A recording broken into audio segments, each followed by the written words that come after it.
बिस्मिल्लाहिर्रहमानिर्रहीम। अस्सलामुअलैकुम। बेटे, उम्मीद करता हूँ आप सब लोग खैरियत से होंगे और खुश होंगे। आज हम लोगों ने चैप्टर 11 को डिस्कस करना है, जो कि हमारा लेक्चर 13 है फंगैट 2020 का। आज के लेक्चर में हम चैप्टर 11 को प्रॉपर्ली डिस्कस करेंगे कि उससे रिलेटेड क्या क्या एमसीक्यूज़ आपको आ सकते हैं या पास पेपर में क्या क्या एमसीक्यूज़ उससे रिलेटेड आए हैं। तो बहुत ही ध्यान से सुनिएगा आज के लेक्चर को। और मैं हमेशा आप बच्चों से यही उम्मीद रखता हूँ कि आप बच्चे साथ साथ घर बैठ के पास पेपर के एमसीक्यूज़ भी सॉल्व कर रहे होंगे। तो बेटे, अल्लाह ताला का नाम लेके स्टार्ट करते हैं इस लेक्चर को प्रॉपर्ली। जो फर्स्ट टॉपिक है हमारा, that is KMT, kinetic molecular theory. Kinetic molecular theory के कुछ पोस्टुलेट हैं जिसको मैंने एक फ्लो चार्ट में लिखने की कोशिश की है। फर्स्ट पोस्टुलेट ये है कि finite volume consist of infinite molecules. कि अगर आप गैसेस स्टेट का या गैस का कोई एक फाइनाइट वॉल्यूम लेते हैं तो बेटे उसके अंदर इनफाइनाइट मॉलिक्यूल्स होते हैं। मतलब एक छोटे से हिस्से में इनफाइनाइट मॉलिक्यूल्स हैं, मतलब वो कोई उसकी रेंज नहीं, स्पेसिफिकेशन नहीं है। Second is gas molecules are in random motion. जो भी गैस मॉलिक्यूल्स होते हैं वो रैंडम मोशन में होते हैं, रैंडमली मूव कर रहे होते हैं। जाहिर है कोई स्पेसिफिक डायरेक्शन नहीं होती गैस मॉलिक्यूल्स की। उसके बाद जो size of molecule is much smaller than separation between them. जो मॉलिक्यूल का साइज होता है वो उनके दरमियान सेपरेशन से भी बहुत कम होता है। मतलब मॉलिक्यूल के दरमियान जो सेपरेशन है आपको पता है वो ना होने के बराबर है, और मॉलिक्यूल का साइज उससे भी कम है। तो दैट इज के size of molecule is less than separation between them. Collision इनमें हमेशा परफेक्टली इलास्टिक होती है, इलास्टिक कोलिजन आप इनमें डिस्कस करते हैं। मॉलिक्यूल एक दूसरे पर, अच्छा ये आइडियल केस है इलास्टिक कोलिजन का, अदरवाइज तो आप इलास्टिक की बात नहीं करते। हमेशा आप आइडियली जो कोलिजन लेते हैं वो इलास्टिक कोलिजन होती है। मॉलिक्यूल एक दूसरे पर फोर्स एक्सर्ट नहीं करते एक्सेप्ट कोलिजन। सिर्फ और सिर्फ जब कोलिजन होगी तब ही वो फोर्स एक दूसरे पर अप्लाई करेंगे, अदरवाइज वो एक दूसरे पर फोर्स अप्लाई नहीं करते। अब हम स्टार्ट करते हैं इसका फर्स्ट टॉपिक, जो कि है प्रेशर ऑफ गैस। ये पहले इसके सिंपल पोस्टुलेट थे, पेपर पॉइंट ऑफ व्यू से ऐसे इंपॉर्टेंट नहीं होते, ज़ाहिर एंट्री टेस्ट में थ्योरेटिकल चीज़ें नहीं आती। फर्स्ट टॉपिक है बेटे प्रेशर ऑफ गैस। आप ये समझ लें ये इस चैप्टर का सबसे ज़्यादा इंपॉर्टेंट टॉपिक्स में से एक टॉपिक है pressure of gas. Extra ordinary important topic pressure of gas. और कई दफ़ा इससे रिलेटेड पेपर में एमसीक्यूज़ भी आए हैं। लास्ट ईयर भी 2019 का जो ECAT का पेपर था उसमें भी इससे रिलेटेड एमसीक्यू था। प्रेशर ऑफ गैस में टीचर्स आपको एक क्यूब कंसीडर करवाते थे। वो कहते थे आप ये सपोज करें कि अगर आपके पास एक क्यूब है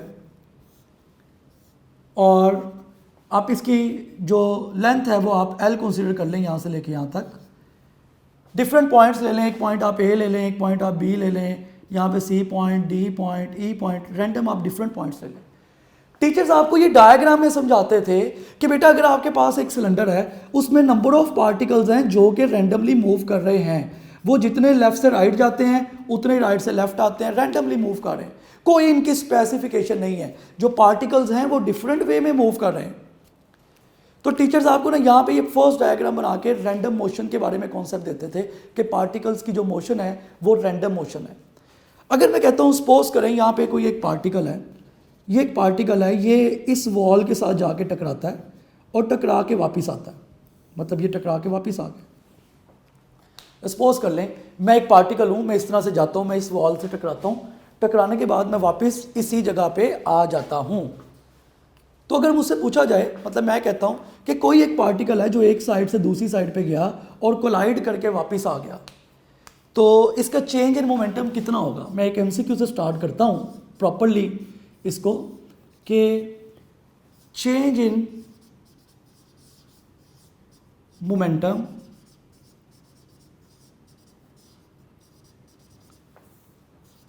when particle collide with the wall of the container, कह लें of container और क्यूब। सिंपल सा एमसीक्यू कि एक पार्टिकल जो है वो कंटेनर की वॉल के साथ कोलाइड किया और कोलाइड करके वापस आया। इसमें ये बड़ी मेन चीज़ है कि कोलाइड करे और कोलाइड करके वापस आए तो उसका चेंज इन मोमेंटम कितना होगा। ऑप्शन आपके पास अल्फा ऑप्शन है जी M V one X, beta option है minus M V one X, Charlie option है minus two M V one X, delta option है 0। अब वी वन एक्स का मतलब एक्स एक्सिस की मैं बात कर रहा हूँ, जाहिर है एक्स एक्सिस में ही उसने आंसर दिया तो आपको समझ आना चाहिए एक्स एक्सिस का। अब बहुत से बच्चे इसका आंसर 0 सोचते हैं, जो कि गलत है। किस तरह से सॉल्व करते हैं ऐसे एमसीक्यू को कि अगर एक पार्टिकल इस जगह से एक वॉल से दूसरी साइड पे जाके कोलाइड किया और कोलाइड करके वापस आया तो चेंज इन मोमेंटम कैसे निकालेंगे। देखो मोमेंटम की वैल्यू आपके पास होती है, मोमेंटम इक्वल होता है मास और वेलोसिटी के प्रोडक्ट के, तो मोमेंटम इक्वल होगा एमवी के। ये इनिशियल मोमेंटम है, फाइनल मोमेंटम भी आपके पास एम वी होगा, मतलब एम वी वन एक्स होगा, लेकिन फ़र्क यह है कि इसके साथ नेगेटिव साइन होगा और इसके साथ पॉजिटिव साइन होगा, क्योंकि जब कोई बॉडी कोलाइड करके वापस आती है तो उसकी डायरेक्शन रिवर्स होती है। इसीलिए जब ये बॉडी कोलाइड की और कोलाइड करके वापस आई, देखो अगर ये एक ये वाला हिस्सा है, एक ये वाला हिस्सा है, जब पार्टिकल इधर जाके टकराया तो इसका मोमेंटम आपके पास एम वी वन एक्स था, और जब कोलाइड करके वापस आया तो फिर मोमेंटम आपके पास है minus M V one X. ठीक है, तो फाइनल मोमेंटम के साथ मैंने माइनस साइन इसलिए लगाया क्योंकि जाते हुए उसकी डायरेक्शन ये थी और वापस आते हुए उसकी डायरेक्शन ऑपोजिट।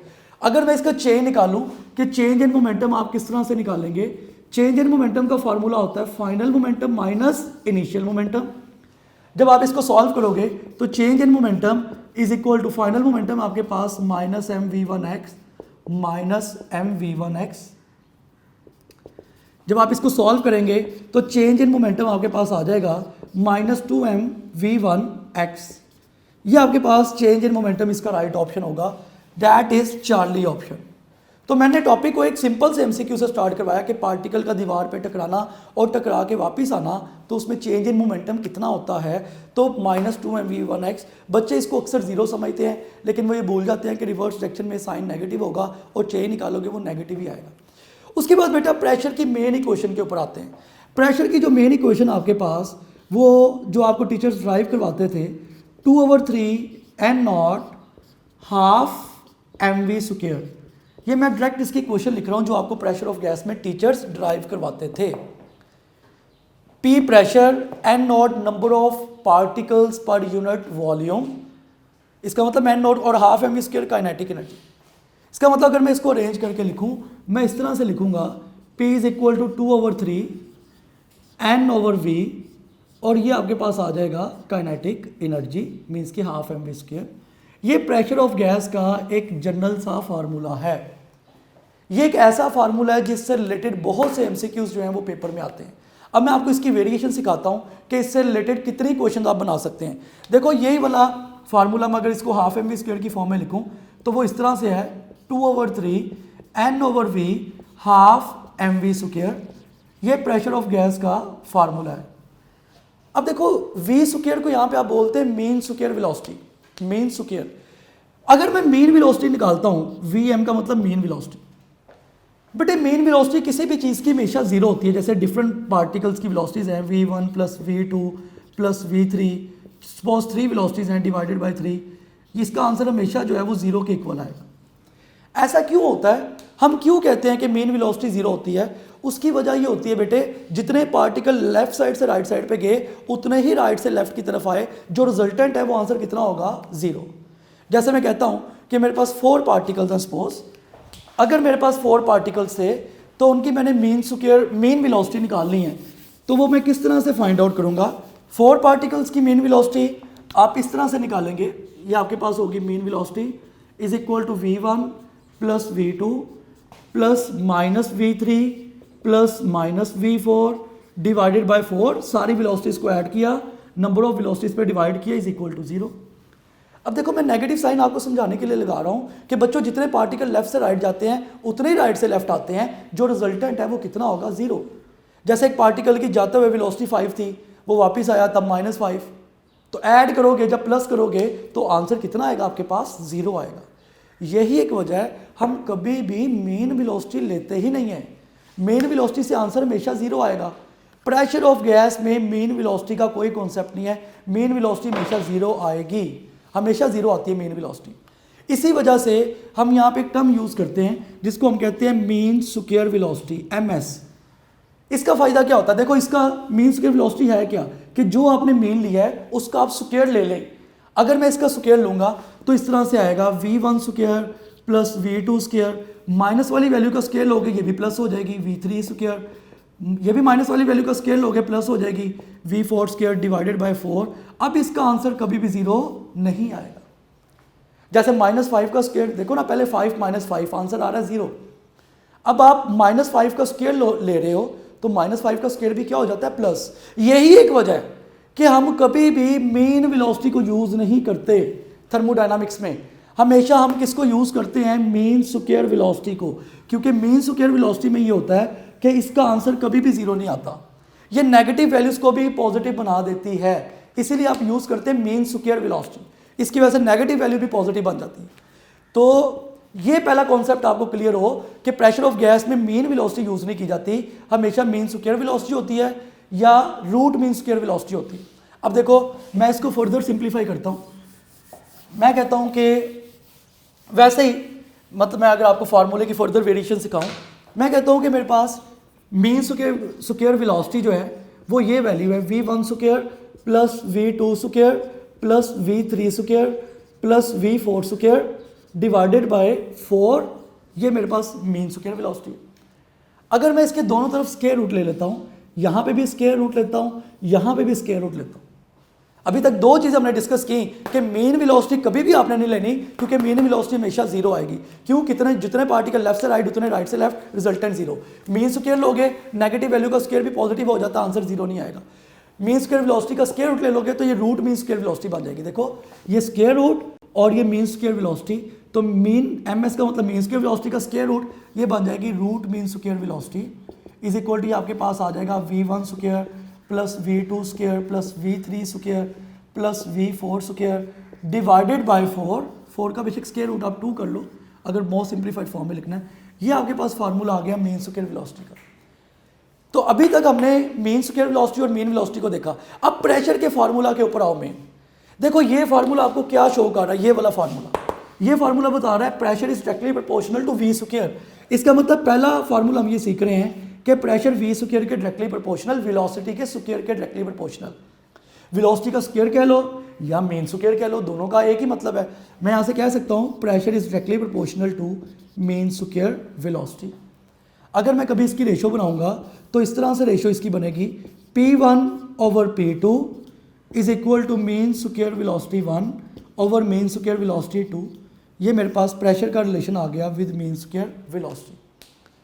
उसके बाद मैं प्रेशर का रिलेशन लेता हूँ with root mean square velocity, कि अगर आप कभी भी रूट मीन स्क्वायर वेलोसिटी से प्रेशर का रिलेशन लेते हैं तो वो क्या आता है। मैं यही फार्मूला यूज़ कर रहा हूँ कि pressure is directly proportional to mean square velocity. आप इसके दोनों तरफ स्क्वायर रूट ले लो, यहाँ पे भी स्क्वायर रूट ले लो, यहाँ पे भी स्क्वायर रूट ले लो, तो square root P is directly proportional to root mean square velocity. तो ये सारे फार्मूलाज पता हों कि प्रेशर मीन स्क्वायर वेलोसिटी के डायरेक्टली प्रोपोर्शनल, रेशो लेनी आनी चाहिए। प्रेशर का square root root mean square velocity के डायरेक्टली प्रोपोर्शनल। अगर मैं इसकी रेशो लेता हूँ तो इस तरह से आएगी square root P1/P2 is equal to root mean square velocity 1 over root mean square velocity 2। ये रूट मीन स्क्वायर वेलोसिटी के साथ रिलेशन आ गया प्रेशर का। इसी तरह अगर मैं फर्दर उसके और फार्मूलाज देखता हूँ तो देखो, इस फार्मूला में ये जो फार्मूला लिखा हुआ है, प्रेशर जो है वो नंबर ऑफ मॉलिक्यूल्स के भी डायरेक्टली प्रोपोर्शनल। जितने नंबर ऑफ पार्टिकल ज़्यादा होंगे उतना प्रेशर ज़्यादा होगा, जितने नंबर ऑफ पार्टिकल्स कम होंगे उतना प्रेशर कम होगा। रेशो बनाओगे तो ऐसे बनेगी P1/P2 is equal to N1/N2। ये प्रेशर का रिलेशन आ गया विद नंबर ऑफ मॉलिक्यूल्स यानी कि नंबर ऑफ पार्टिकल्स। इसी तरह अगर मैं प्रेशर का रिलेशन काइनेटिक एनर्जी से बनाता हूँ, वो भी आप लोगों को नज़र आ रहा है कि देखिए प्रेशर जो है इस केस में काइनेटिक एनर्जी के डायरेक्टली प्रोपोर्शनल। इसका मतलब कभी भी मुझे काइनेटिक एनर्जी और प्रेशर का रिलेशन पूछा जाएगा तो मैं ऐसे ही क्वेश्चन बनाऊंगा। ये है कि मेरे पास P1/P2 is equal to kinetic energy 1 over kinetic energy 2। ये प्रेशर का रिलेशन आ गया विद काइनेटिक एनर्जी। आप प्रेशर को विद काइनेटिक एनर्जी भी फाइंड आउट कर सकते हैं। उसके बाद प्रेशर का फार्मूला, एक और प्रेशर का फार्मूला भी होता है जो कि आप फाइंड आउट करते हैं, P is equal to 1/3 ρ V square. इस फॉर्मूला में ये P जो है ये प्रेशर को रिप्रेजेंट कर रहा है और रो जो है इस केस में ये डेंसिटी है और ये जो V स्क्वायर है इसको आप बोलते हैं मीन स्क्वायर वेलोसिटी। ये आपके पास मीन स्क्वायर वेलोसिटी। इसका मतलब ये है अगर मैं इसको अब फर्दर इसका मैं रिलेशन देखूं तो मुझे पता चलता है प्रेशर जो है वो डेंसिटी के भी जो है वो डायरेक्टली प्रोपोर्शनल। डेंसिटी ज़्यादा करता जाऊंगा प्रेशर ज़्यादा होता जाएगा, डेंसिटी कम करूंगा प्रेशर कम होगा। रिलेशन ऐसे बन सकता है P1/P2 इज इक्वल टू ρ1/ρ2। ये प्रेशर का रिलेशन विद डेंसिटी। तो ये सारे रिलेशंस आपको पता होने चाहिए, A to Z आपको ये कॉन्सेप्ट पता होना चाहिए कि प्रेशर के क्या फार्मूलाज हैं। अब देखो मुझे वो कोई भी क्वेश्चन देगा मेरे लिए कोई मुश्किल नहीं होगा इसको सॉल्व करना क्योंकि मुझे सारे फार्मूलाज पता है। मैं एक सिंपल आपको MCQ की प्रैक्टिस करवाता हूँ कि आप मीन स्क्वायर वेलोसिटी और रूट मीन स्क्वायर वेलोसिटी का आपको आइडिया हो जाए। मैं कहता हूँ कि मेरे पास कुछ पार्टिकल्स की वेलोसिटीज़ हैं, कुछ पार्टिकल्स हैं मेरे पास, उनकी वेलोसिटी है v1 की वैल्यू 3 मीटर पर सेकेंड, v2 की वैल्यू 4 मीटर पर सेकेंड, v3 की वैल्यू 2 मीटर पर सेकेंड, इस तरह से v4 की आप वैल्यू 5 मीटर पर सेकेंड ले लें। अब अगर आपसे वो कहता है कि ये आपके पास वेलोसिटीज़ हैं, इसकी रूट मीन स्क्वायर वेलोसिटी निकालें, तो आप इजीली फाइंड आउट कर सकते हैं root mean square velocity. Root mean square velocity आप कैसे निकालेंगे, आपको पता है इस तरह के क्वेश्चन को सॉल्व किस तरह किया जाता है। Square root v1 square plus v2 square plus v3 square plus v4 square divided by 4। सारी वैल्यूज इसमें सब्स्टिट्यूट करो। देखो अब आपके पास वैल्यूज हैं तो ये 3 का स्क्वायर आ जाएगा 9, 4 का स्क्वायर 16 प्लस 2 का square 4 plus 25 divided by 4। 16 plus 4 20, 20 plus 25 45, 45 और 9 54 डिवाइडेड बाय 4। ये आपके पास इस केस में जो रूट मीन स्क्वायर वेलोसिटी है वो उसका आंसर जो है वो 54 आ गया। इसका मतलब आप इसको ऐसे लिखेंगे कि इस केस में जो रूट मीन स्क्वायर वेलोसिटी है वो आ गई स्क्वायर रूट 54 डिवाइडेड बाय 2। तो आप कोई भी क्वेश्चन हो इजीली उसको फाइंड आउट कर सकते हैं अगर आपको ये सारे, देखिए ये सारे एंटी टेस्ट है, ये सारे ही फार्मूलाज हैं, इससे से रिलेटेड वेरिएशन आती है और वो MCQ बन जाता है। नेक्स्ट हम टॉपिक डिस्कस करते हैं that is interpretation of temperature. कि इंटरप्रिटेशन ऑफ टेम्परेचर क्या है या उसमें आपने क्या चीज़ें जो है वो डिस्कस करनी है। Next is interpretation of temperature. Interpretation of temperature में T का मतलब यहां पे टेम्परेचर है। इंटरप्रिटेशन ऑफ टेम्परेचर में आपको पता है आप आइडियल गैस इक्वेशन यूज करते हैं PV is equal to nRT। ये आपके पास आइडियल गैस इक्वेशन, इसको आप इक्वेशन नंबर 1 बना लें। अब देखिए जो n है ना ये आपके पास नंबर ऑफ मोल्स को रिप्रेजेंट करता है। n के 2 केसेस हैं, मैं यहाँ पे करके लिख रहा हूँ। देखिए केस 1 यहाँ पे आप कह लें और इधर मैं कह देता हूँ केस 2। स्मॉल n जो है आप इसकी जगह पे लिख सकते हैं n/na। इसी तरह जो स्मॉल n है आप इसकी जगह पे लिख सकते हैं m/m, यानी कि number of moles over Avogadro number. इसी तरह आप लिख सकते हैं mass over molecular mass, molecular mass. इसी फार्मूले में देखो मैं ये दोनों केसेस सब्स्टिट्यूट करता हूँ लहदा, तो मेरे पास क्या रिजल्ट आता है। तो ये देखो मैं जब इसमें डिफरेंट ये केसेस दोनों सब्स्टिट्यूट करता हूँ, यहाँ पे आएगा PV is equal to n की जगह पे आ जाएगा n/na और साथ में होगा RT, और यहाँ पे आपके पास आ जाएगा PV इज इक्वल टू, इधर मैंने इस वाले फार्मूले में n की जगह m/m पुट करना है और पहले वाले केस में मैंने n/na पुट कर, मतलब फार्मूला एक ही है लेकिन n की वैल्यू एक मैं इस तरफ पुट कर रहा हूँ और एक n की वैल्यू मैं इस तरफ सब्स्टिट्यूट कर रहा हूँ। ये आ जाएगा मेरे पास m/m और साथ में आपके पास होगा RT। जब आप इसको फर्दर सोल्व करोगे, देखो ये जो R/na की रेशियो है, ये जो R/na लिखा हुआ है, R/na को आप बोलते हैं बोल्ट्जमैन कांस्टेंट। इसकी वैल्यू फिक्स होती है 1.38 इंटू 10⁻⁻ समथिंग बोल्ट्जमैन कांस्टेंट। तो ये R/na जो है ये बच्चों इक्वल होता है K के, बोल्ट्जमैन कांस्टेंट के। तो 1.38 इंटू 10⁻23 इसकी वैल्यू है जॉल पर केल्विन। तो K का जो यूनिट होता है वो होता है जॉल पर केल्विन। ये K का यूनिट है जॉल पर केल्विन। अगर मैं इस फार्मूले में इक्वेशन नंबर इसको आप 3 कह लें या 2 कह लें, इक्वेशन 2 में इक्वेशन 3 को इसको आप 3 बना लें। अगर मैं इक्वेशन 3 को 2 में सब्स्टिट्यूट करता हूँ तो ये आ जाएगा मेरे पास PV is equal to KNT, ये वैल्यू आ जाएगी। इसी तरह देखो, इसको मैं इक्वेशन 4 बना लेता हूँ। प्रेशर का फार्मूला, यही वाला फार्मूला जो मैंने आपको कहा, ये सबसे मेन फार्मूला इसमें। देखो v इधर डिवाइड और इधर आके मल्टीप्लाई होगा, तो ये इक्वेशन मेरे पास ऐसे हो जाएगी, इधर आ जाएगा PV is equal to 2/3 n और साथ में हाफ mv²। इसको आप इक्वेशन 5 बना लो। अभी मैं केस 1 को लेके चलूँ, केस 2 का रिजल्ट अभी डिस्कस करता हूँ आपसे मैं। अब मैं इन दोनों को इक्वेट करता हूँ लास्ट स्टेप में। जो मेरे पास इक्वेशन नंबर 4 है, अगर मैं इसको और 5 को कंपेयर करूँ, मीन्स के इक्वेट करूँ, देन मेरे पास क्या वैल्यू होगी। देखिए, मैं अगर यहाँ पे कहता हूँ कंपेयरिंग 4 और 5,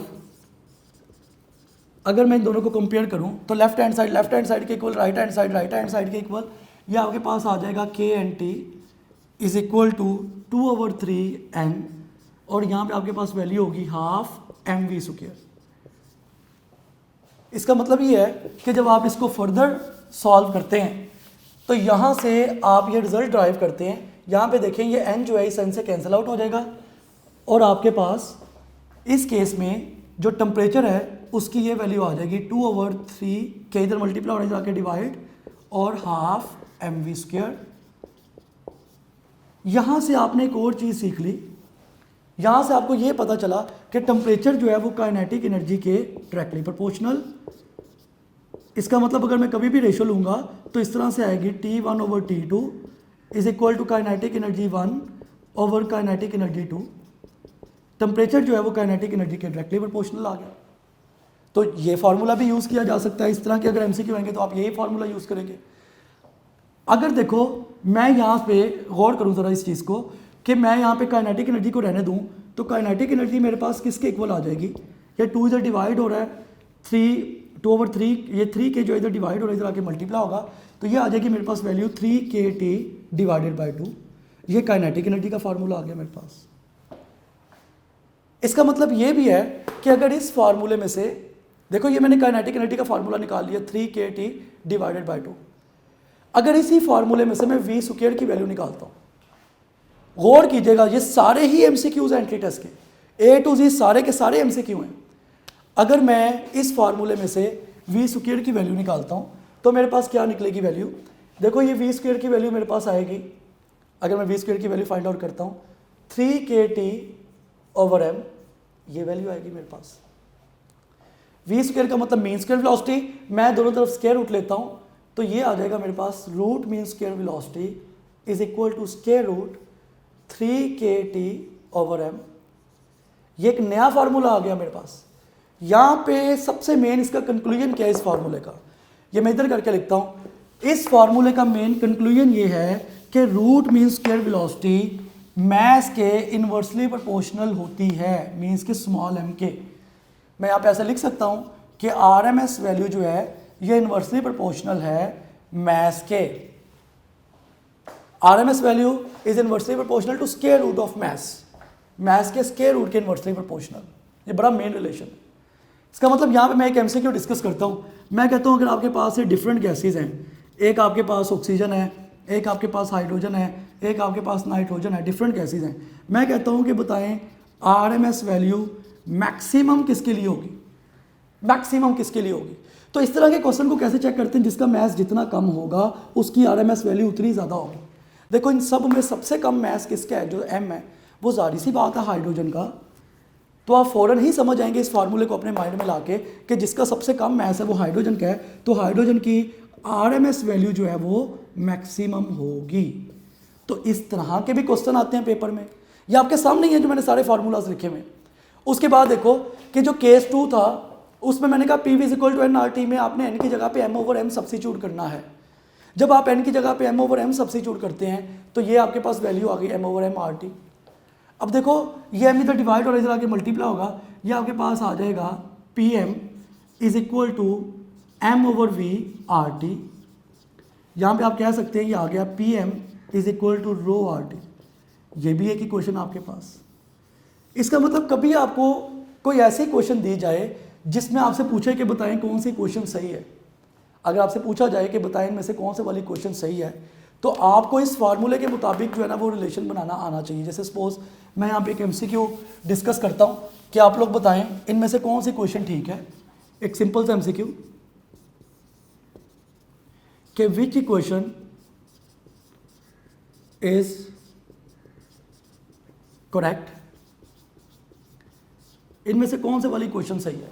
अल्फा ऑप्शन आपके पास PV इज इक्वल टू, जैसे सपोज मेरे पास 5 ग्राम है, मैस जो है वो 5 ग्राम है, 5 ग्राम ऑफ नाइट्रोजन का, 5 ग्राम ऑफ नाइट्रोजन कह लो। आपने क्वेश्चन बतानी है कौन सी सही है। तो PV is equal to 5/14 RT, ये अल्फा ऑप्शन आपके पास। बीटा ऑप्शन आपके पास PV is equal to 5/28 RT। Charlie option आपके पास PV is equal to 5/16 RT।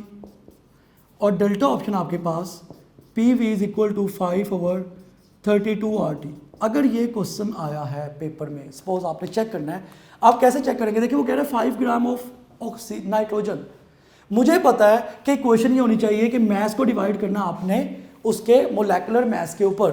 तो जाहिर सी बात है 5 mass of nitrogen, nitrogen N2 की फॉर्म में होती है और नाइट्रोजन N2 की फॉर्म में, इसका मतलब उसका 28 होगा आप मॉलिक्यूलर मैस जो लेंगे। तो राइट ऑप्शन इसका बीटा है, ये क्वेश्चन सही है। अगर वो ऑक्सीजन का पूछता तो ये वाला ऑप्शन सही होता, डेल्टा ऑप्शन, क्योंकि ऑक्सीजन का O2 की फॉर्म में ऑक्सीजन जो है उसका 32 होता है मॉलिक्यूलर मास। तो ये सारी चीज़ें आपको पता होनी चाहिए। इस तरह से रिलेटेड कोई भी MCQ आए तो आप इस काबिल हों कि आप इसको सॉल्व कर सकें। तो ये था बेटे हमारा फर्स्ट जो मेन टॉपिक था, प्रेशर ऑफ गैस, उसके साथ इंटरप्रिटेशन ऑफ टेम्परेचर। तो उम्मीद करता हूँ ये सारे फार्मूलाज आपको क्लियर हो गए होंगे। उसके बाद है नेक्स्ट टॉपिक है जी इंटरनल एनर्जी। कि इंटरनल एनर्जी क्या होती है, उसके बाद वर्क एंड हीट, मतलब इसी तरह से ये चैप्टर कंटिन्यू रहता है। नेक्स्ट इज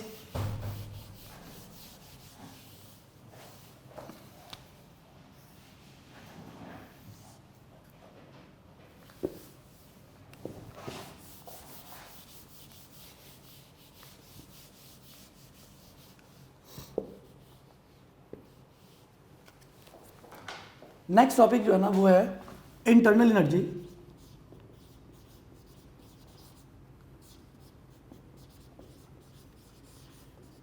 इंटरनल एनर्जी क्या होती है, ये इंटरनल एनर्जी का क्या कॉन्सेप्ट है। देखिए आप इंटरनल एनर्जी को ऐसा डिफाइन करते हैं, इसको आप U से रिप्रेजेंट करते हैं। ये दो चीज़ों का सम होता है, kinetic energy plus potential energy. इसका जो सम है वो इंटरनल एनर्जी होगा। इंटरनल एनर्जी एक स्टेट फंक्शन होती है। स्टेट फंक्शन का मतलब होता है, अगर मैं स्टेट फंक्शन की बात कर रहा हूँ तो एक्चुअली इसका मतलब है पाथ इंडिपेंडेंट। पाथ पे डिपेंड नहीं करती इंटरनल एनर्जी, पाथ इंडिपेंडेंट होती है। ये हमेशा डिपेंड करेगी इनिशियल और फाइनल स्टेट्स के ऊपर, ये पाथ इंडिपेंडेंट होती है। इसको आप ऐसे कह सकते हैं कि depend on initial and final states.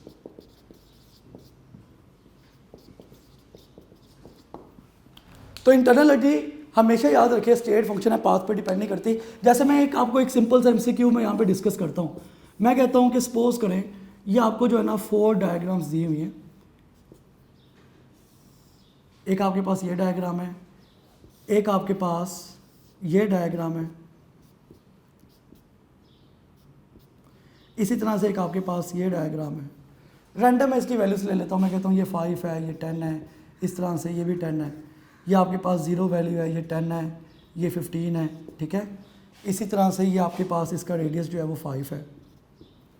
मैं आपको कहता हूँ बताएं इनमें से इंटरनल एनर्जी किसकी ज़्यादा है। हमेशा याद रखें जब एक साइक्लिक पाथ होता है, क्लोज पाथ होता है, इंटरनल एनर्जी एक क्लोज पाथ में हमेशा कितनी होगी, 0। इसका मतलब इन सब की इंटरनल एनर्जी सेम है, ए की भी, बी की भी, सी की भी, इन तीनों की इंटरनल एनर्जी का जो कॉन्सेप्ट है वो सेम है, क्योंकि तीनों साइक्लिक पाथ में। तो याद रखें कि ये मेन चीज़ है कि internal energy for cyclic path is 0। Internal energy हमेशा अपने साइक्लिक पाथ में 0 लेनी है, इसका और किसी से लेना देना नहीं होता, ये साइक्लिक पाथ में हमेशा 0 होती है। तो कोई भी आपको MCQ आ जाए, इंटरनल एनर्जी कांस्टेंट होती है साइक्लिक पाथ में, इसका मतलब इंटरनल एनर्जी का जो चेंज है वो कितना होगा, आपके पास 0 होगा। नेक्स्ट है हमारे पास work and heat. Work and heat के कॉन्सेप्ट को अब हम डिस्कस करते हैं कि वर्क और हीट क्या होता है। देखिए वर्क एंड हीट में पहली चीज़ तो ये इसका फार्मूला जो आपको ड्राइव करवाते हैं टीचर वो होता है पी डेल्टा वी। ये फार्मूला ही बड़ी मेन चीज़ है। मैंने आपको याद है आपको चैप्टर 4 में पढ़ाया था कि वर्क जो है वो फोर्स और डिस्प्लेसमेंट के प्रोडक्ट के इक्वल होता है। हमेशा याद रखें कि वर्क प्रेशर वॉल्यूम ग्राफ हो या फोर्स डिस्प्लेसमेंट ग्राफ हो, ये आपके नॉलेज के लिए बता रहा हूँ, आपने इसका जो भी प्रेशर और वॉल्यूम ग्राफ का एरिया है ये आपको वर्क प्रोवाइड करेगा।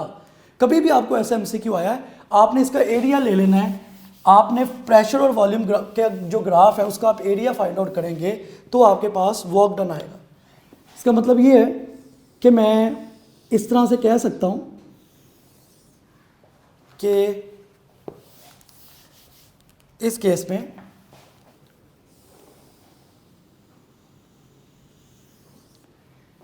एरिया अंडर पीवी ग्राफ,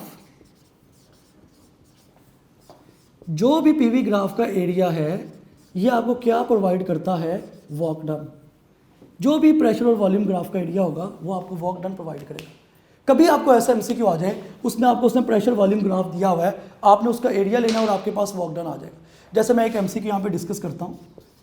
मैं कहता हूँ कि सपोज करो अगर आपको इस तरह से एक डायग्राम ये दी हुई है, ठीक है, और आगे ये जो है ना आपके पास एक ट्रायंगल है, ये आपके पास प्रेशर है, ये वॉल्यूम है, ये आपके पास वैल्यू 0 है, ये 5 है, ये 10 है, यहाँ पे आपके पास 15 है और ये वैल्यू आपके पास 20 है और ये वैल्यू आपके पास 10 है। सपोज ये प्रेशर और वॉल्यूम ग्राफ। अगर वो आपको कहता है इसका आप एरिया, इसका आप वर्क निकालें, इस केस में उसने आपको डायग्राम दी हुई है और वो आपको कह रहा है इसमें वर्क फाइंड आउट करें, तो कभी भी आपने इसको ज़्यादा नहीं सोचना।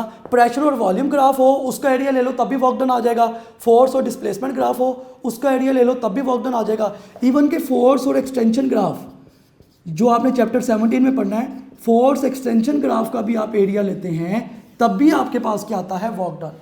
अब इसको कैसे सॉल्व करोगे, देखो यहाँ पे मैं वर्क निकालने के लिए इसका एरिया लूँगा, बेस इसकी 5 से स्टार्ट हो रही है, 10 पे ख़त्म हो रही है, 10 - 5 ये 5, हाइट आपके पास कितनी है 10, प्लस ये आगे ट्रायंगल है, ट्रायंगल का फार्मूला होता है हाफ इनटू बेस कितनी है 20 में से 15 माइनस करें, बेस हो गई 5 और हाइट आपके पास उसकी 10 है, 2 5 = 10।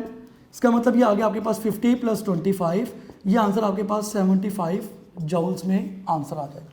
ये इसका राइट ऑप्शन है 75 जूल्स। तो इस तरह के क्वेश्चन भी पेपर में आते हैं या आते रहे हैं या इसका कॉन्सेप्ट यूज़ किया जाता है। नेक्स्ट हमारे पास सबसे मेन इसका टॉपिक है, वो बहुत ही आपने ध्यान से समझना है कि नेक्स्ट जो कॉन्सेप्ट है उसमें आपने क्या चीज़ें पढ़नी है। नेक्स्ट हमारे पास है आइसोथर्मल एडियाबैटिक प्रोसेसेस, कि उनकी क्या कैटेगरीज हैं और वो कितनी तरह के प्रोसेस होते हैं। उसके बाद फिर हम टेम्परेचर की कन्वर्जन्स पढ़ेंगे ताकि आपको टेम्परेचर कन्वर्जन्स भी क्लियर हो। तो मैं अब आपसे जो टॉपिक डिस्कस करने लगा हूँ वो है जी आइसोथर्मल एंड एडियाबैटिक प्रोसेस, साथ ही आइसोबैरिक प्रोसेस, ठीक है।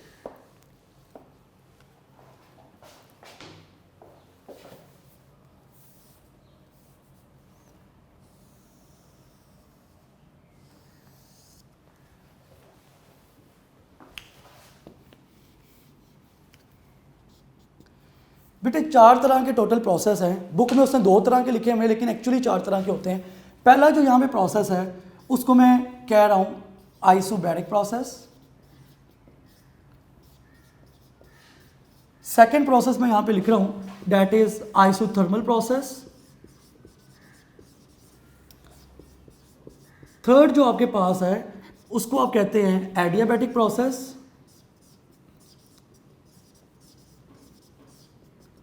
और जो लास्ट में आपके पास है उसको आप कहते हैं आइसोकोरिक प्रोसेस। ये 4 तरह के प्रोसेस हैं जो आप लोगों को पढ़ाए जाते हैं, जो डिस्कस किए जाते हैं। देखें आइसोबैरिक प्रोसेस क्या होता है, एक ऐसा प्रोसेस जिसमें आप कहते हैं कि प्रेशर कांस्टेंट रहे। अगर किसी प्रोसेस में प्रेशर कांस्टेंट है, जो एक ऐसा प्रोसेस जिसमें प्रेशर कांस्टेंट है उसको हम कहते हैं आइसोबैरिक प्रोसेस। एक ऐसा प्रोसेस जिसमें टेम्परेचर कांस्टेंट है उसको आप कहते हैं आइसोथर्मल प्रोसेस। एक ऐसा प्रोसेस जिसमें नो हीट एंटर और लीव द सिस्टम होती है, आप इसको इस तरह से लिख सकते हैं कि नो हीट एंटर और लीव द सिस्टम। इस तरह के जो प्रोसेस होता है उसके लिए हम वर्ड यूज़ करते हैं एडियाबैटिक प्रोसेस। और आइसोकोरिक प्रोसेस वो होता है जिसमें आप कहते हैं कि वॉल्यूम कांस्टेंट रहता है। ये 4 तरह के प्रोसेसेस हैं जो हमने डिस्कस करने हैं। First isobaric, second isothermal, third adiabatic और फोर्थ जो है वो आइसोकोरिक प्रोसेस। देखिए आइसोबैरिक प्रोसेस जो है इसमें आप कहते हैं कि प्रेशर कांस्टेंट है, प्रेशर कभी भी चेंज नहीं होगा, प्रेशर की वैल्यू कांस्टेंट रहेगी।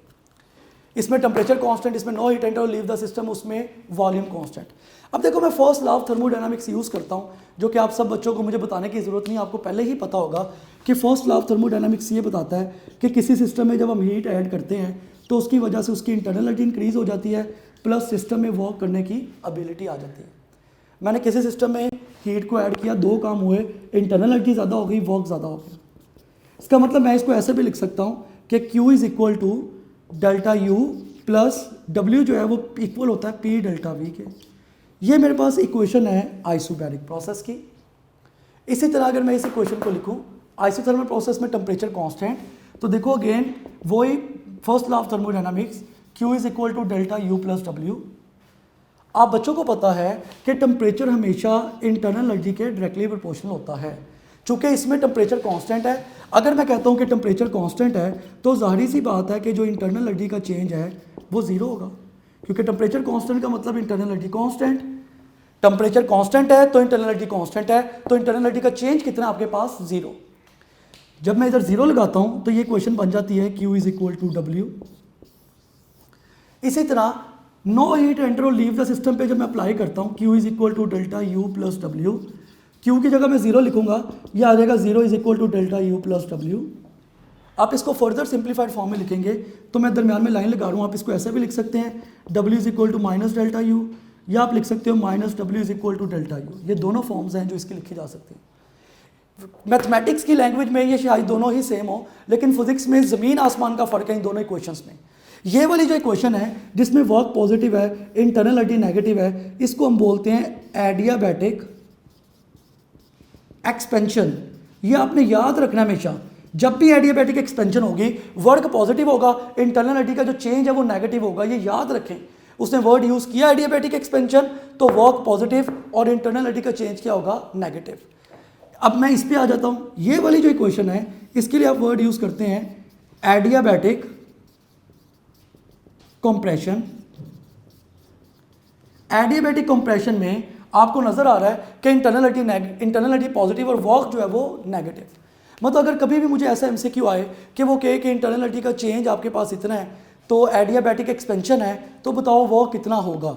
अगर तो एक्सपेंशन है बेटे, याद रखना एक्सपेंशन में वर्क को हमेशा पॉजिटिव रखना होता है। एडियाबैटिक एक्सपेंशन में वर्क को आपने पॉजिटिव रखना है और एडियाबैटिक कंप्रेशन में वर्क को आपने हमेशा नेगेटिव रखना है। ये चीज़ें आपको पता होनी चाहिए। आइसोकोरिक प्रोसेस जो है इसमें वॉल्यूम कांस्टेंट रहता है। मैं इस पर अप्लाई करता हूँ first law of thermodynamics, Q is equal to delta U plus W। ये आ जाएगा Q is equal to delta U plus P delta V। अब आप खुद सोचो कि बेटे इसमें वॉल्यूम कांस्टेंट है, अगर वॉल्यूम कांस्टेंट है तो इसका मतलब वॉल्यूम का चेंज आपके पास कितना होगा, ज़ीरो। अगर मैं वॉल्यूम का चेंज ज़ीरो लेता हूँ तो इस फार्मूले में Q जो है वो डेल्टा U के इक्वल आ जाएगा। ये 4 प्रोसेसेस मैंने पढ़ाया आपको। जो ये प्रोसेस है इसकी बहुत सी एग्जांपल बुक में लिखी है, रैपिड एक्सपेंशन और क्लाउड फॉर्मेशन भी जो है उसमें एडियाबैटिक प्रोसेस है। इसमें भी बॉयल्स लॉ लगता है, आइसोथर्मल प्रोसेस में बॉयल्स लॉ होता है PV is equal to constant. Boyle's law इस पर भी लगता है, लेकिन इस पर इक्वेशन होती है PV power gamma is equal to constant. अब बेटे हम इसका ग्राफ बनाते हैं चारों प्रोसेसेस का, कि इसके ग्राफ में किसका वर्क डन ज़्यादा है, किसका वर्क डन कम है। अगर मैं इसका ग्राफ बनाता हूँ, मैं यहाँ पे इनके ग्राफ इन चारों प्रोसेसेस के बनाता हूँ। उम्मीद करता हूँ आपको ये क्लियर नज़र आ रहा होगा, ये वाला जो पोर्शन है जहाँ पे मैं ग्राफ बनाने लगूँ। बल्कि मैं ऐसा करता हूँ इधर करके ग्राफ बना लेता हूँ ताकि आप बच्चे जो है वो इसको इजीली देख लें। मैं इधर इसलिए चाह रहा था ग्राफ बनाना ताकि ये चारों कॉन्सेप्ट जो है ये आपके सामने हैं तो ग्राफ बनाना आसान हो। मैं इधर ही बना देता हूँ। फर्स्ट जो है देखिए, मैं 4 तरह की कर्व्स ड्रॉ करूँगा ग्राफ में। ये प्रेशर और वॉल्यूम का ग्राफ है। एक कर्व मेरे पास ये है, एक कर्व मेरे पास ये है, एक ये वाली कर्व और एक ये वाली कर्व। इसको मैं कहता हूँ ये फर्स्ट कर्व है, ये सेकंड कर्व है, ये थर्ड कर्व है और ये फोर्थ कर्व है। देखो यहाँ पे जो फर्स्ट कर्व है ना, ये रिप्रेजेंट कर रही है आइसोबैरिक प्रोसेस को। सेकंड जो है ये रिप्रेजेंट कर रही है एडियाबैटिक को। जो थर्ड है, जो सेकंड है, ये रिप्रेजेंट कर रही है आइसोथर्मल को। थर्ड वन जो है वो एडियाबैटिक को रिप्रेजेंट कर रही है क्योंकि वो ज़्यादा स्टीपनेस उसकी ज़्यादा डाउनवर्ड आ रही है। Second is representing isothermal process, ये एडियाबैटिक प्रोसेस। और फोर्थ, क्योंकि सबसे कम जो वर्क है वो आइसोकोरिक में होता है, आइसोकोरिक में वर्क ही नहीं होता, इसीलिए फोर्थ कर्व जो है ये आइसोकोरिक प्रोसेस की है। ये फोर्थ जो कर्व है ये आइसोकोरिक प्रोसेस को रिप्रेजेंट कर रही है। इसका मतलब यहां से एक चीज हमें ये पता चल गई, जो मैं यहां पे इसका कंक्लूजन लिखने लगा हूं, कि सबसे ज्यादा जो वर्क है वो आइसोबैरिक के अंदर होता है। कैसे मुझे पता चल रहा है? क्योंकि मुझे पता है पी और वी ग्राफ का जो एरिया होगा वो वर्क डन प्रोवाइड करेगा। देखो आपने इसका एरिया निकालना है, मेरे पास वर्क आ रहा है, जिसका एरिया जितना ज्यादा है उसका वर्क उतना ज्यादा है, और जिसका एरिया जितना कम है उसका वर्क उतना कम है। सबसे ज्यादा एरिया जो है वो आइसोबैरिक का आ रहा है, दूसरे नंबर पे आइसोथर्मल का, तीसरे नंबर पे एडियाबैटिक का और चौथे नंबर पे आइसोकोरिक का। तो ये सीक्वेंस है फॉर, यहाँ पे मैं लिख रहा हूँ एडियाबैटिक एक्सपेंशन। जब भी आपको कहा जाए कि एडियाबैटिक एक्सपेंशन हुई है तो उसमें यह सीक्वेंस होगा कि आइसोबैरिक का वर्क सबसे ज़्यादा होगा, उसके बाद होगा वर्क आइसोथर्मल का, उसके बाद वर्क होगा एडियाबैटिक का, और लास्ट में वर्क होगा आइसोकोरिक का। ये आपने सीक्वेंस याद रखना है इसका, कि सबसे ज़्यादा वर्क आइसोबैरिक में होता है, फिर आइसोथर्मल में होता है, फिर एडियाबैटिक में होता है, फिर आइसोकोरिक में होता है। ताकि ये सीक्वेंस आप अपने माइंड में रखेंगे तो आपके लिए इन चीज़ों को समझना बहुत ज़्यादा आसान हो जाएगा। नेक्स्ट अब टॉपिक को डिस्कस करते हैं। बेटा नेक्स्ट जो हमारा टॉपिक है वो है स्पेसिफिक हीट। स्पेसिफिक हीट क्या होती है? Amount of heat required to raise the temperature of 1 mole of the gas through 1 kelvin. इसको वैसे तो हम सिंपल कहते हैं कि किसी अमाउंट का जो टेम्परेचर है वो 1 केल्विन तक इंक्रीज कर दे। मोलर का वर्ड हम यूज़ कर लेते हैं। तो बेसिकली आपके पास 1 मोल गैस है, उसका टेम्परेचर आपने 1 केल्विन तक बढ़ाना है। 1 मोल गैस का टेम्परेचर 1 केल्विन तक बढ़ जाए, उसके लिए मोलर स्पेसिफिक हीट का वर्ड यूज़ करते हैं। तो ये इसका फार्मूला होता है C is equal to delta Q over M delta T. C जो है वो स्पेसिफिक हीट है, डेल्टा क्यू हीट को रिप्रेजेंट कर रहा है, एम मैस है और टी यहाँ पे टेम्परेचर है। तो मैंने सिंपली स्पेसिफिक हीट का, मोलर स्पेसिफिक हीट का वो कॉन्सेप्ट दिया, उसके बाद मैंने ये ग्राफिक बनाया। आप बताएं इनमें से कौन विच ऑफ द फॉलोइंग है हाई स्पेसिफिक हीट, इनमें से किसकी स्पेसिफिक हीट ज़्यादा होगी? तो फार्मूला आपके सामने है। जाहिर है जिसका टेम्परेचर सबसे कम होगा उसकी स्पेसिफिक हीट सबसे ज़्यादा होगी, और जिसका टेम्परेचर सबसे ज़्यादा होगा उसकी स्पेसिफिक हीट सबसे कम होगी। तो ये आपके सामने जो डायग्राम बनी है कि मैंने देखना है किसका टेम्परेचर सबसे कम है। जिसका टेम्परेचर सबसे कम है उसकी स्पेसिफिक हीट सबसे ज़्यादा है। तो मुझे नज़र आ रहा है ए, बी और सी में से जो टेम्परेचर है वो सबसे कम सी का है। जिसका टेम्परेचर सबसे कम है तो ज़ाहिर स्पेसिफिक हीट इसकी क्या होगी? मैक्सिमम होगी। नेक्स्ट है molar specific heat at constant pressure. ये भी वही है, amount of heat required to raise the temperature of 1 mole of the gas through 1 kelvin. लेकिन कंडीशन ये है कि इसमें आपने प्रेशर को क्या रखना है? कांस्टेंट। इसका मतलब यहाँ पे प्रेशर कांस्टेंट है। फॉर्मूला इसका भी यही है, Q P is equal to C P delta T. ये specific heat at constant pressure का फॉर्मूला। इसमें आप सिर्फ क्या करते हैं कि प्रेशर को आप कांस्टेंट रखते हैं, बाकी वही मोलर स्पेसिफिक हीट वाले कॉन्सेप्ट, सिर्फ इसमें प्रेशर कांस्टेंट है। इसमें आप क्या करते हैं, इसमें फार्मूला इसका यही Q V is equal to C V delta T, लेकिन चूंकि कांस्टेंट वॉल्यूम है तो इसमें आपने बेटे वॉल्यूम को आप बच्चों ने क्या रखना है इस केस में? कांस्टेंट। उसके बाद जो नेक्स्ट हमारे पास है ये molar specific heat at constant pressure minus molar specific heat at constant volume, इनमें रिलेशन होता है आर का। R is ideal gas constant. R को आप आइडियल गैस कांस्टेंट कहते हैं। मैं यहाँ पे अगर एक सिंपल एमसीक्यू डिस्कस करूँ, मैं कहता हूँ कि मेरे पास CV की वैल्यू है 5/2R। आप गैमा फाइंड आउट करें, गैमा इज कांस्टेंट, गैमा की वैल्यू निकालें। ऐसे भी एमसीक्यूज आ चुके हैं, या ऐसा कॉन्सेप्ट भी सीखा जाना चाहिए आपको, और पास पेपर में आते हैं। देखें किस तरह के CV की वैल्यू उसने दी है गैमा। बच्चे परेशान हो जाते हैं कि सर गैमा कैसे निकालना है। देखो आसान कॉन्सेप्ट, गैमा का फार्मूला होता है बेटे, गैमा आपने जब भी निकालना है CP डिवाइडेड बाय CV, ये गैमा का फार्मूला है। तो आपके पास CP तो CV तो है, CP तो नहीं आपके पास। अगर CP की वैल्यू होती है आप डिवाइड करते गैमा आ जाता। तो आप क्या करोगे, CP माइनस CV की जगह पे लिखोगे 5R/2 is equal to R। तो CP की वैल्यू आ जाएगी मेरे पास R प्लस 5R/2। जब आप इन दोनों को ऐड करोगे तो CP की वैल्यू होगी मेरे पास 7R/2। तो पहला मैंने ये काम किया, जो उसने मुझे वैल्यू दी थी वहां से मैंने CP की वैल्यू निकाली और इस CP की वैल्यू को मैं इसमें सब्स्टिट्यूट करने वाला हूं। तो देखें गैमा का आंसर आ जाएगा। अब देखें यहां पे आप क्या करेंगे, gamma is equal to CP की आपके पास वैल्यू है 7R/2 डिवाइडेड बाय CV की वैल्यू आपके पास 5R/2। जब आप इसको सॉल्व करेंगे ये R/2 और R/2 कैंसिल आउट हो गए, 5 ऊपर चला जाएगा, तो गैमा का आंसर आ जाएगा 5/7। ये आंसर है इसका। इस तरह के क्वेश्चन भी आते हैं या इस तरह के क्वेश्चन भी पेपर में आ चुके हैं। तो ये अच्छा, आपको अच्छी तरह इसका कॉन्सेप्ट पता हो। ये 3 फार्मूलाज हैं जो आपने अच्छी तरह से सीख लेने। नेक्स्ट है हमारे पास टेम्परेचर स्केल्स। टेम्परेचर स्केल्स को हम डिस्कस करेंगे। बेटे नेक्स्ट हमारा टॉपिक है टेम्परेचर स्केल्स। आपको पता है 3 तरह के टेम्परेचर स्केल्स हम पढ़ते हैं, ये बड़ा इंपॉर्टेंट है, पेपर पॉइंट ऑफ व्यू से इस तरह की चीज़ें आ जाती हैं। फर्स्ट टेम्परेचर स्केल है जिसको आप सेल्सियस स्केल कहते हैं, सेकंड है जिसको आप केल्विन कहते हैं, थर्ड है जिसको आप फ़ारेनहाइट कहते हैं। सेल्सियस स्केल किस तरह से बनाया जाता है, तरीका समझ लें। कोई भी स्केल कैसे डिज़ाइन होता है, देखो ये इसका लोअर पॉइंट है 0, ये हाईएस्ट पॉइंट है 100, इसका लोअर पॉइंट 273, हाईएस्ट पॉइंट 373, इसका lowest point 32, highest point 212 farad. Scale कैसे बनाना है, देखो स्केल का नाम जैसे सेल्सियस स्केल C लिखा, minus lower point divided by upper point minus lower point. ये स्केल बनाने का तरीका है कि स्केल का नाम लिखो, उसमें से माइनस कर दो lower point divided by upper point minus lower point. इसी तरह से यहाँ पे भी कि जो केल्विन स्केल होगा उसका भी यही फार्मूला होगा, scale minus lower point divided by upper point minus lower point is equal to, इसका भी होगा फ़ारेनहाइट का F minus lower point divided by upper point minus lower point.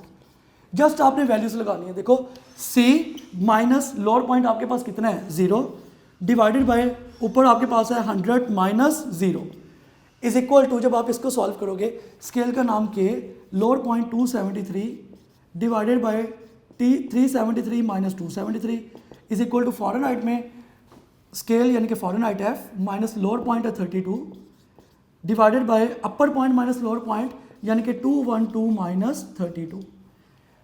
जब आप इसको, आपने ये स्केल बनाने का तरीका मैंने आपको बता दिया। अब आप इसको ऐसे लिख सकते हैं, C divided by 100 is equal to K over 273 is equal to F minus 32 over 180। हमेशा याद रखें, जब भी आपके पास आपने कोई भी टेम्परेचर स्केल निकालना है, आपने ये फार्मूलाज यूज़ करने, इनको इक्वेट कर दें, तीनों को आपस में इक्वल कर लें, आप आसानी से वैल्यू निकाल लेंगे। ये बड़ा इंपॉर्टेंट फार्मूला है, इसको यूज़ करते हुए आप हर चीज़ फाइंड आउट कर सकते हैं। जैसे मैं एक और चीज़ यहाँ से कहता हूँ, ये C माइनस 0 था, K माइनस 0 था, ठीक है, आप 0 लिख दें, हालांकि उसकी इंपॉर्टेंस नहीं है। C माइनस 0 को मैं लिख सकता हूँ change in Celsius scale divided by 100 is equal to K minus 0 को मैं लिख सकता हूँ change in kelvin scale divided by 273। F minus 32 को मैं लिख सकता हूँ change in Fahrenheit divided by 180।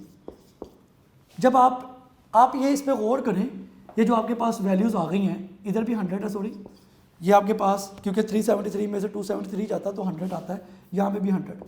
देखो यहाँ पे जो सबसे मेन चीज़ है वो ये है कि सेल्सियस स्केल का चेंज और केल्विन स्केल का चेंज इक्वल होते हैं। कभी भी आपको ऐसा MCQ आए कि सेल्सियस का ये चेंज है, केल्विन का क्या चेंज होगा, उससे आपने परेशान नहीं होना। हमेशा सेल्सियस स्केल का चेंज जो है बेटे वो केल्विन स्केल के चेंज के इक्वल होता है, ठीक है। अब देखो यहाँ पे मैं एक MCQ डिस्कस करता हूँ। मैं कहता हूँ मुझे ये बताएं कि एट विच टेम्परेचर, कि हम टेम्परेचर की क्या वैल्यू रखें कि उस पर सेल्सियस स्केल और फ़ारेनहाइट आपस में इक्वल हो जाएं। टेम्परेचर की मैं क्या वैल्यू रखूं कि उस पर सेल्सियस स्केल और फ़ारेनहाइट आपस में इक्वल हो जाए। ऑप्शन आपके पास इस तरह से हैं, अल्फा ऑप्शन आपके पास 20, बीटा ऑप्शन आपके पास -20, चार्ली ऑप्शन आपके पास -40, डेल्टा ऑप्शन आपके पास नन ऑफ दिस। अब ये खुद आपने सॉल्व करना है। यही फार्मूला ये आपके सामने लिखा हुआ, यही फार्मूला, इन दोनों को इक्वेट करो आप। ये मैं टेस्ट में भी आई है, इस तरह का MCQ मैं आपको टेस्ट में सॉल्व कराऊंगा, ये यहाँ पे आपने इसे खुद सॉल्व करना है। ये सेल्सियस स्केल, ये फ़ारेनहाइट स्केल, इन दोनों को इक्वेट कर लो, मतलब इसकी जगह पे भी x लिख दो, यहाँ पे भी x लिख दो, इन दोनों को कंपेयर करो आपस में, इधर भी x लिख दो, इधर भी x लिख दो, x को फाइंड आउट कर लो, आंसर आ जाएगा, दैट इज़ -40 आंसर आएगा। ये मैं आपको सॉल्व करवाऊंगा जो आपका टेस्ट है, टेस्ट डिस्कशन के अंदर भी। या इसको भी कर लेते हैं, ये देखो, ये मैं इधर इसको सॉल्व कर रहा हूँ, ये आपके पास होगा C -0/100 is equal to F minus 32 over 180।